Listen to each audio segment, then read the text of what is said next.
Hey everyone, welcome to video number 7. Today I'm going to talk about personal finance and I'm going to share with you top 3 things that you should get right when you start your personal finance journey. So let's get into this.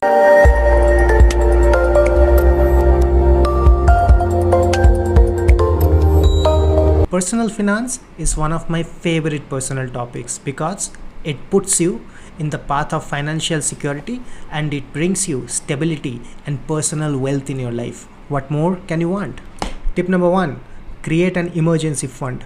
Now, what is emergency fund? Emergency fund is basically the amount of money which you will use as expenses in case you don't have any income.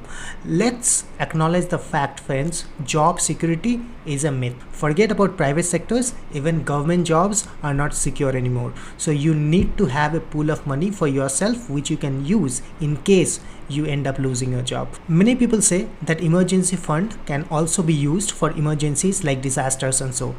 I personally believe yes, you can use that, but disasters and other emergencies should generally be covered by insurances and not by emergency fund, which I'll talk about later in this video.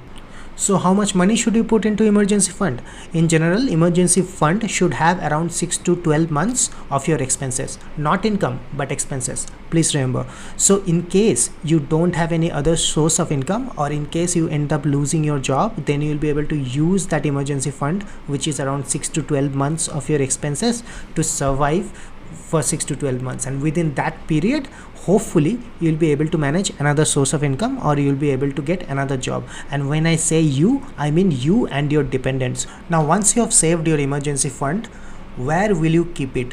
So the thumb rule is 50% you should keep in the savings account, which is your normal bank savings account, which you can withdraw anytime, and another 50% you should keep in one of the liquid funds. Liquid funds are debt mutual funds which have a very low maturity period, around 91 days. Not going into technicalities, you can just search liquid funds in the internet and you can buy any liquid fund through any broker. I personally use Zerodha, but you can use any broker to buy any liquid fund, just like you buy mutual funds.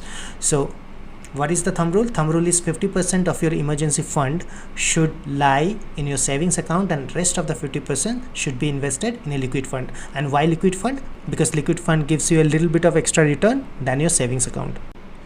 Tip number 2, start investment as soon as you can, because the more you delay, the more you lose out on time, because time compounds your investment to a huge amount of money at the end of the day. So as soon as you can, start investment. Now when we think about investing, the few questions that come to our minds are, how much should I invest and where should I invest? So let's simply may understand this with the help of an example. Let's say you are 25 years old and you save around 10,000 per month and you want to invest that 10,000. Then how much should you invest and where should you invest? So the simple thumb rule is subtract 25 from 100. So if your age is 25, then 100 minus 25 is 75. So 75% of your savings, which in this case is 10,000, should be invested in equity, and the rest of the 25% should be invested into debt. So in this case, your pool of money that you can invest monthly is 10,000, so which makes it 7,500 rupees that you should invest in equity at least, and then the rest of the 25%, which is 2,500, you should invest in debt. Now what is equity? By equity I mean you can invest directly in stocks, you can invest in equity mutual funds, you can invest in stocks to small cases. There are various ways in which you can invest in equity, for which I will make another video later. But overall you need to invest 75% into equity if your age is 25, and remaining 25%, which is 2,500 in this case, you need to invest in debt. Now what is debt? Debt can be anything which is more secured in nature, like which can be debt funds, liquid funds, it can be PF, it can be PPF, it can be gold, it can be FDs, it can be any. So all these higher security investments are debt investment, but they will give you definitely a little lesser return. Tip number 3, get insured. This is one of the most important things that you should do. What kind of insurances should I buy? You should start with medical and life. Now in medical insurances, how much amount of medical insurance cover you should have? You should have at least 50% of your annual income as a medical insurance cover, and that's the least I am talking about. Generally it should be higher, but in case your capacity of premium is low, then you should definitely aim for at least 50% of your annual income should be insured for the medical insurance. And why this is critical? Because medical inflation is very high. In India, the general inflation is around 6%. Let's say medical and health inflation hovers around 15%. So if you are not insuring yourself and your dependents, so in case any medical emergency happens, you'll have to pay a lot of money. And second thing that you should get is your life insurance. In case you have many dependents, then you should definitely aim for higher life insurance cover. In general, you should have at least 15 to 20 times of your annual income as a life insurance cover. And I would recommend, don't go for insurance linked investments like ULIPs, etc.